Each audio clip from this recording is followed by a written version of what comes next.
Buhari went and commissioned it, and we were afflicted by life proceedings for hours on end on the day in question. We are a nation of liars. They have created rent seekers who make money from the putrefied system. They erect toll gates based on monopolies. So they make money, and then you're pointing at them as though that is available to everybody else. Look, young people have been reduced to gamblers, prostitutes, Uber drivers.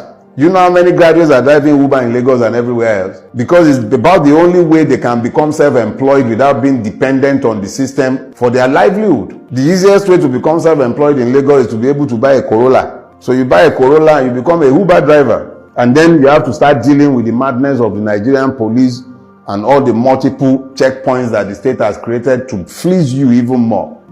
If it was so nice, if the opportunities were so available, why would everybody be running away? The best and brightest of this country are running every day. They are not migrating, they are fleeing.